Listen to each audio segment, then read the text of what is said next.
Kilayim Perek Daled Mishnah Bet. In our last Mishnah, we learned that there was something called Karachat HaKerem, and we learned there's something called Mechol HaKerem.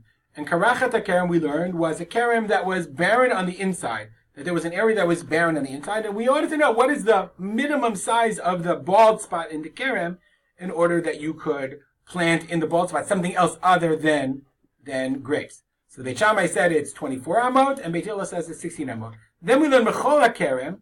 Beit Shammai said it had to be 16 amot, and Beit Hillel said it to be 12 amot. We'll just look at our chart for a second.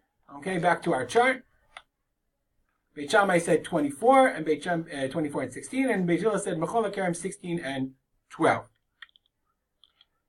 Today we're going to continue with the idea of Mechol HaKerem, and we're going to understand what is Mechol HaKerem. That's what our Mishnah is all about. It says the Mishnah and Mishnah Bet. Ezuhu Mechol HaKerem. What is Mechol HaKerem? Bein Kerem Ligader. Mechol HaKerem is not the bald spot on the inside of the kerem that I want to plant something else. Rather, it's the area between the kerem and the fence. And I want to know what is the minimum size if I want to plant something else, corn in my kerem, and I want to not violate Kilayim. So says the Mishnah, Ezu Mechol HaKerem. What's Mechol HaKerem? And the Bartenura says Mechol HaKerem, Makom Panui Ben Kerem Legader Saviv. It's the place that's empty between the kerem and the fence. K'mo Mecholot Hanashim, like the dancing of the women. Kishemirakdot bisivuv. They go in a circle. Lashon ad tizmach betula b'machol. When she dances in mecholot. So they go in a circle, so I guess it's the edge, the outside of the kerem. Says the Mishnah, if there isn't 12 amot, lo yavi zera lasham, you can't plant anything else there. But hayusham shtei mesei amah, if there was 12 amot, notnim lo avodato v'zareat amotar. You leave the avodah, the area of avodah, and you can plant the rest. So let's understand what we're talking about. Just to review, in our last Mishnah that we called Karachat HaKerem, we said that Beit Hillel said the minimum size of a field is 4 amot on each side.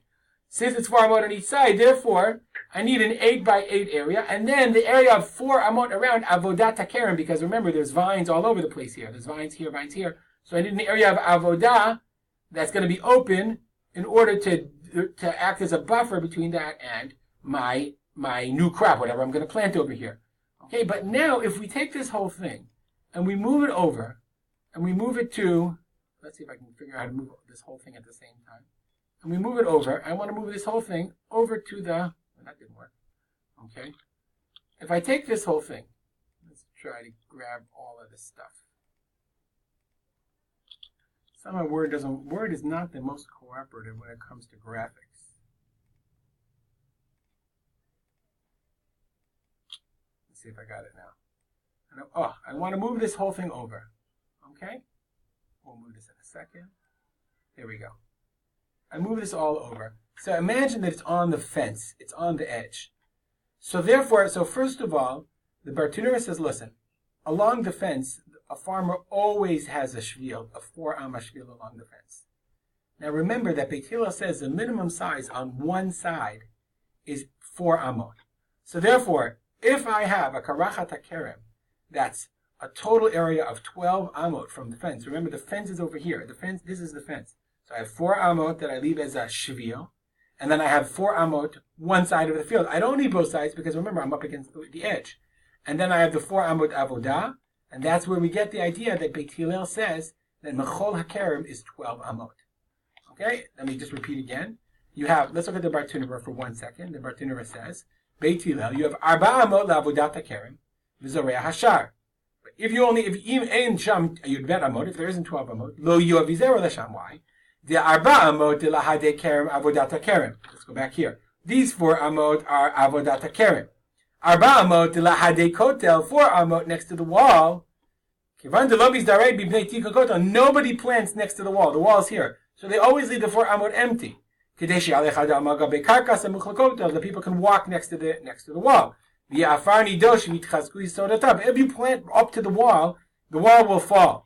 And in the middle, if there's 4 amot here, so therefore the total sum area of the Karachat HaKerem has to be 12 amot. If there's 12 amot, you're fine. If there's not 12 amot, then you have a problem. The same thing exactly is true for Beit Shammai. Remember we said Beit Shammai says you require 16 amot. Why do you require 16 amot for for Mechol HaKerem according to Beit Shammai. Let's move everything over here. Okay. Remember, according to Beit Shammai, he said the minimum is 8 amot. Okay, we're going to move this over. Oops, 1 second. Yes, let's go back. Let's move this over. But he says, remember, we have the Avodat HaKerem. Okay, he says 8 amot. So you need 4 amot for Avodat HaKerem. Let's just move this over here. Here we go. So according to Beit Shammai, the minimum size of a field is 8 amot.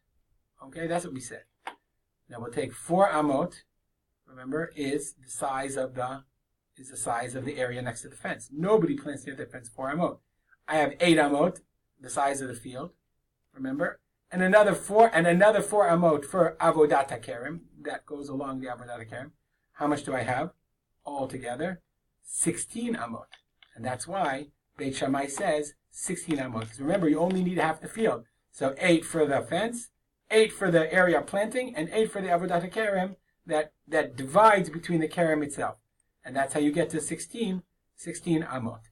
Okay, I hope this explains the difference shitot between Beit Hillel and Beit Shammai about Mechol HaKerem. So now we understand Karachat HaKerem, we understand Mechol HaKerem, we understand why Beit Hillel says 16 in Karachat and 24 for Beit Shammai, and we understand why in today's Mishnah, Beit Hillel says 12 amot and Beit Shammai said 16.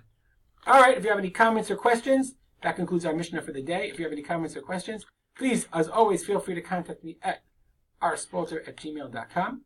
There we go. And we'll dedicate this learning, as always, in the memory of my father, Harav Simcha ben Yitzchak Kalman. Have a great day.